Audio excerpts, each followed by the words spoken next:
नमस्कार दर्शकों, मैं हूं आचार्य मयंक शर्मा। आप सभी का धर्म ज्ञान पे बहुत बहुत स्वागत है। दर्शकों, हम आपके लिए लेकर आए हैं मई माह का मासिक राशिफल।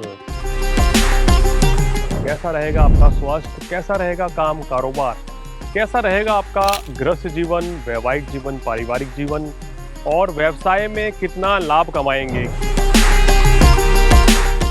क्या इस माह नौकरी में परिवर्तन के योग बन रहे हैं, क्या विदेश यात्रा का योग बन रहा है, स्टूडेंट्स के लिए समय कैसा रहेगा और सबसे महत्वपूर्ण चीज जीवन में कि कितना धन इस माह आपके पास आएगा, ये सभी जानकारी आपको देंगे। शनि मंगल की युति कितने दिनों तक परेशान करेगी और शुक्र जो मालव्य नाम का पंच महापुरुष राजयोग बना के बैठे हैं, उसका किन लोगों को लाभ मिलेगा और उच्च के सूर्य बुध के साथ कितना धन और मान प्रतिष्ठा बढ़ा रहे हैं, ये सभी जानकारी के लिए देखना ना भूलिए धर्म ज्ञान पर मई माह का मासिक राशिफल। नमस्कार। नमस्कार, धर्म ज्ञान के दर्शकों का स्वागत है। कविता रहाना लेकर हाजिर है। तो क्या कहता है आपका मई माह का मासिक राशिफल बताने के लिए हमेशा मेरे साथ मौजूद रहते हैं जाने माने ज्योतिषाचार्य मयंक शर्मा जी। मयंक जी, धर्म ज्ञान आपका स्वागत करता है। धन्यवाद कविता जी। धर्म ज्ञान के सभी दर्शकों को सादर नमस्कार। आपका हर पल मंगलमय हो।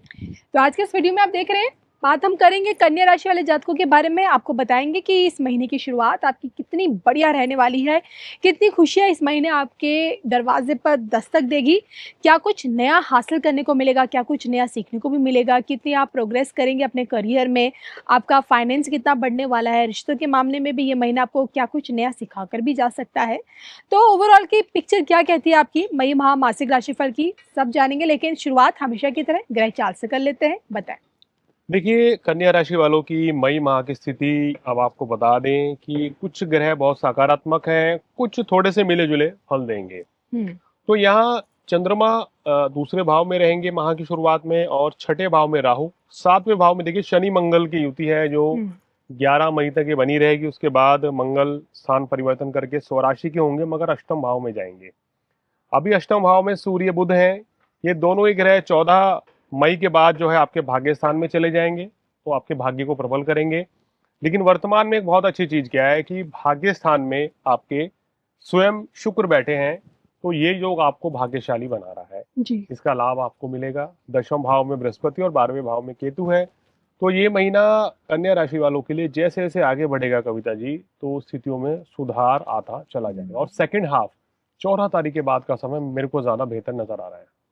तो चलिए, और शुरू से लेके एंड तक, और जैसे मैं जगह कि 14 तारीख के बाद का समय बेहतर समझ आ रहा है, तो 14 के बाद का समय आपके लिए कितना अत्यधिक फ्रूटफुल रहने वाला है, डिटेल में जानते हैं। लेकिन बात हेल्थ से शुरू करते हैं। बताएं मैम जी। देखिए, इस महीने सेहत को लेके अभी भी अलर्ट रहना चाहिए क्योंकि लग्नेश राशि के स्वामी अष्टम भाव में बैठे हैं।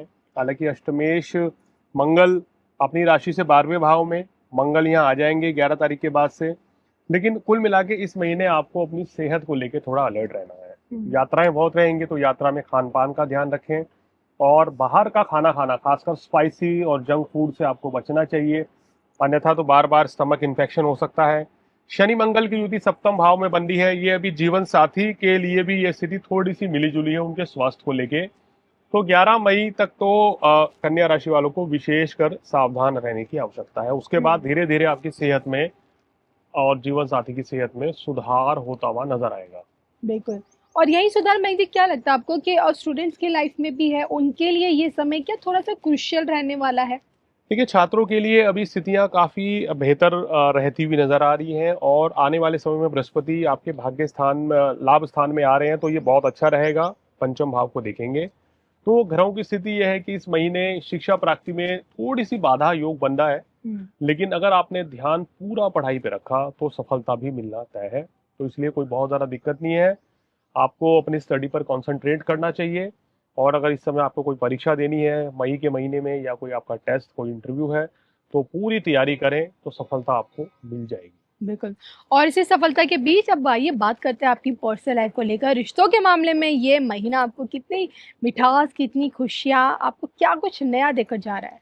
देखिए, रिलेशनशिप के लिहाज से ये महीना थोड़ा सा मिला जुला रहेगा क्योंकि बुध कमजोर अवस्था में है और पंचम भाव पे कोई भी ऐसा ग्रह की दृष्टि नहीं है जो शुभ दृष्टि पड़े, और यहाँ भी शनि मंगल की युति है। तो ये पूरे ही मास आपको गृहस्थ जीवन में, प्रेम संबंधों में किसी भी तरह के मनमुटाव से बचना है। तो स्थितियां आपके लिए ठीक रहेंगी।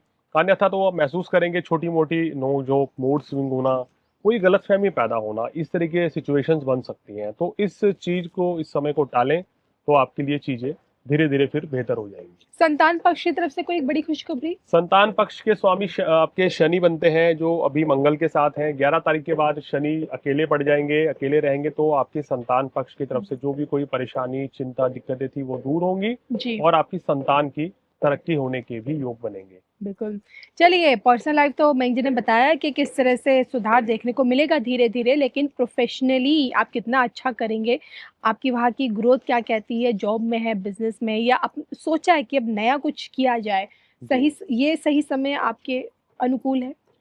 देखिए, नई शुरुआत करने के लिए अभी रुकना चाहिए, क्योंकि पूरे अभी महीने रुकना पड़ेगा पूरे मयंक जी? महीने तो नहीं, कम से कम आपको 15 मई तक रुकना चाहिए। जी। उसके बाद सूर्य और बुध आपके लिए शुभ आ जाएंगे भाग्य स्थान में, और शुक्र की स्थिति दशम भाव में होगी। हुँ, शुक्र अभी भी लाभकारी है, भाग्य साथ देगा, लेकिन कहाँ साथ देगा? जो आप अभी काम कर रहे हैं, अभी जो नौकरी चल रही है, अभी जो बिजनेस चल रहा है, वहां तो शुक्र लाभ दे पाएंगे। हुँ, लेकिन बड़ा लाभ कमाने के लिए आपको बुध की स्थिति और सूर्य की स्थिति को यहाँ लाना होगा, तो फिर बहुत अच्छा लाभ मिलेगा। हुँ। मंगल भी यहाँ से हट जाएंगे, तो पार्टनरशिप में, व्यापार में कोई दिक्कत परेशानी चल रही थी वो भी दूर होगी। मेरा मानना है कि नौकरी व्यवसाय के नजरिए से 14 मई के बाद आपका समय बहुत अच्छा आपके करियर में रहता हुआ नजर आ रहा है। चलिए, और क्या हम ये समझे कि 14 मई के बाद ही इन्हें बहुत पैसा मिलने वाला है, बहुत कमाएँगे, बड़ी इन्वेस्टमेंट कर सकते हैं, सेविंग भी कर सकते हैं? देखिए, 14 मई के बाद इनके लिए जो आने वाले समय की स्थिति है, अगर नेक्स्ट 15 डेज की बात करें, तो शुक्र का गोचर, बुध का गोचर और सूर्य का गोचर बहुत अच्छा रहेगा, और इसके चलते इनको काफी अच्छा लाभ मिलेगा, तो धन लाभ अच्छा खासा कमाते रहेंगे। बिल्कुल। लेकिन मयंक जी, इस दौरान बड़ी इन्वेस्टमेंट कर सकते, नहीं कर सकते, उधारी देना क्या सही समय है? देखिए, उन चीजों से बचना चाहिए। कोई भी काम जिसमें रिस्क हो, उस चीज से बचें। लॉटरी, जुआ, सट्टा, शॉर्ट कट जो है, बिल्कुल आप हटा दीजिए लाइफ से ही। ये आपको करना ही नहीं है कन्या राशि वालों, क्योंकि आपके राशि के स्वामी बुध हैं। जितना मेहनत करेंगे उतना आपको लाभ मिलेगा। इस समय हुँ, किसी को पैसा भी उधार ना दें, किसी भी मतलब कि किसी के बहकावे में ना आके कहीं पैसा निवेश ना कर दें। उन चीज़ों से बचें तो आपके लिए अच्छा रहेगा। ईमानदारी से अपना कार्य करते चलें, ग्रह बदलेंगे और आपको सकारात्मक फल देंगे। जैसे कि आपने शुरुआती 14 दिन आपने जी। बड़े क्रूशियल बताए हैं, वहाँ पे इनकी परेशानियाँ बढ़ सकती हैं, तो ऐसे में उपाय क्या हैं परेशानियों से निजात पाने के लिए, और साथ में आपकी सलाह भी? देखिए, कन्या लग्न या कन्या राशि वालों को हमेशा हनुमान चालीसा का पाठ करना, हनुमान जी को मीठे पान का भोग लगाना, हुँ, गुड़ चने का प्रसाद चढ़ाना बहुत ही शुभ रहता है। प्रत्येक मंगलवार ये अपने जीवन का हिस्सा बना लीजिए।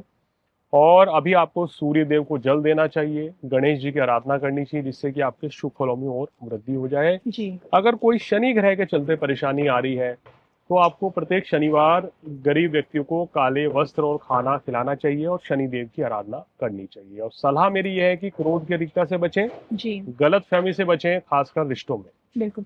तो मयंक जी से जाना कन्या राशि वाले जातकों के लिए आने वाला समय उनके लिए कितना ज़्यादा कल्याणकारी रहने वाला है, यानी कि मई माह की मासिक राशिफल 2026 की एक खूबसूरत पिक्चर क्या कहती है।